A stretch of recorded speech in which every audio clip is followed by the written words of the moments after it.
Hi hello ನಮಸ್ತೆ. ವರಮಹಾಲಕ್ಷ್ಮಿ ಹಬ್ಬದ ಪ್ರಯುಕ್ತ ಲಕ್ಷ್ಮೀ ದೇವಿಗೆ ಇಷ್ಟವಾದ ನೈವೇದ್ಯದ ರೆಸಿಪಿಯನ್ನು ಈ ವಿಡಿಯೋದಲ್ಲಿ ನೋಡ್ಬೋದು. ಲಕ್ಷ್ಮೀ ದೇವಿಗೆ ಅನ್ನ, ಸಕ್ಕರೆ, ಹಾಲು ಮುಂತಾದ ನೈವೇದ್ಯ ಅತ್ಯಂತ ಪ್ರಿಯಕರ ಅಂತ ಹೇಳ್ತಾರೆ. ಹಾಗಾದರೆ ಇವತ್ತಿನ ವಿಡಿಯೋದಲ್ಲಿ ಹಾಲಿನ ಪಾಯಸವನ್ನು ಹೇಗೆ ಮಾಡಿಕೊಳ್ಳುವುದಂತ ನೋಡೋಣ.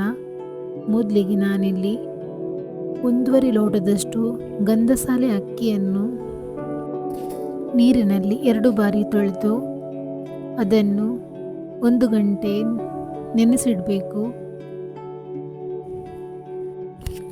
ನೆಕ್ಸ್ಟ್ ಒಂದು ಪಾತ್ರೆಗೆ ಹಾಲು ಬಿಸಿ ಮಾಡಲಿಕ್ಕೆ ಇಡಬೇಕು. ಅದಕ್ಕೆ 4 ಗ್ಲಾಸ್ ಹಾಲು ಹಾಕಬೇಕು. ಅದು ಚೆನ್ನಾಗಿ ಕುದಿಬೇಕು.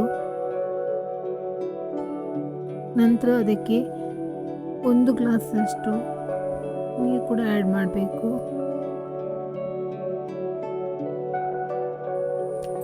ಈಗ ಹಾಲು ಕುದಿದಾದ ನಂತರ ಅದರಿಂದಲೇ ಕೇಸರಿ ನೆನೆ ಹಾಕಲು ಅದಕ್ಕೀಗ 3 ಚಮಚ ಹಾಲನ್ನು ತೆಗೆದು ಸ್ವಲ್ಪ ಕೇಸರಿಯನ್ನು ಹಾಲಿಗೆ ಹಾಕಿ ಮಿಕ್ಸ್ ಮಾಡಿ ಇಡಬೇಕು. ನೆಕ್ಸ್ಟ್ ಒಂದು ಪಾತ್ರೆಗೆ ಅಕ್ಕಿ ಬೇಯಲು 6 ಗ್ಲಾಸಷ್ಟು ನೀರು ಹಾಕಿ ನೆನೆಸಿಟ್ಟ ಅಕ್ಕಿಯನ್ನು ಇದಕ್ಕೆ ಹಾಕಿಕೊಳ್ಬೇಕು.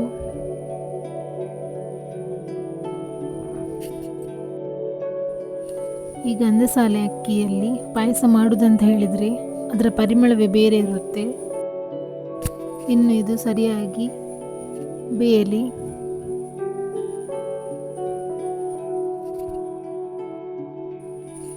ಅನ್ನ ಕೂಡ ಚೆನ್ನಾಗಿ ಬೇಯ್ದಿದೆ.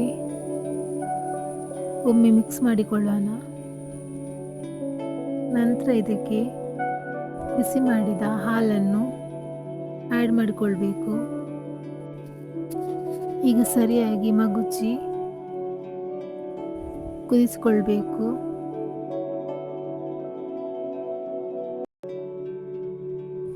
ಈಗ ನಾನಿಲ್ಲಿ ಇದಕ್ಕೆ 2 ಕಪ್ಪಷ್ಟು ಸಕ್ಕರೆಯನ್ನು ಆ್ಯಡ್ ಮಾಡಿಕೊಳ್ತಿದ್ದೇನೆ. ಚೆನ್ನಾಗಿ ಮಿಕ್ಸ್ ಮಾಡಿ ಕುದಿಸಬೇಕು. ನೆಕ್ಸ್ಟ್ ಇದಕ್ಕೆ ಸ್ವಲ್ಪ ಲವಂಗ, ಹುಡಿ ಮಾಡಿದ ಏಲಕ್ಕಿ ಪುಡಿ 1 ಚಮಚ.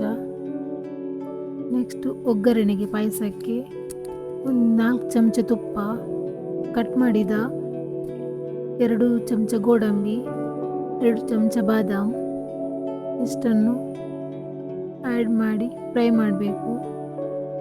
ನೆಕ್ಸ್ಟ್ 2 ಚಮಚ ದ್ರಾಕ್ಷಿ ಇಷ್ಟನ್ನು ಹಾಕಿ ಫ್ರೈ ಮಾಡಬೇಕು.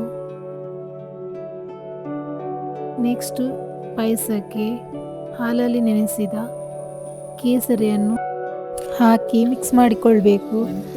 ನೆಕ್ಸ್ಟ್ ಇದಕ್ಕೆ ಹುರಿದಿಟ್ಟಂತಹ ಗೋಡಂಬಿ, ದ್ರಾಕ್ಷಿ, ಬಾದಾಮನ್ನು ಸೇರಿಸಿಕೊಳ್ಬೇಕು. ಈಗ ರುಚಿಯಾದ ನಮ್ಮ ಪಾಯಸ ರೆಡಿ ಆಯಿತು. ನೀವು ಕೂಡ ಒಮ್ಮೆ ಮಾಡಿ ನೋಡಿ. ನೀವು ಗ್ಯಾಸನ್ನು ಆಫ್ ಮಾಡಿದ ಸ್ವಲ್ಪ ಸಮಯದ ನಂತರ ಪಾಯಸ ದಪ್ಪವಾಗಲಿಕ್ಕೆ ಶುರು ಆಗ್ತದೆ. ಆಗ ನೀವು ಬಡಿಸುವ ಟೈಮಲ್ಲಿ ಹಾಲು ಅಥವಾ ನೀರು ಸೇರಿಸಿಕೊಂಡು ಕನ್ಸಿಸ್ಟೆನ್ಸಿಯನ್ನು ಸರಿ ಮಾಡಿಕೊಂಡು ಸ್ವಲ್ಪ ಬಿಸಿ ಮಾಡಿ.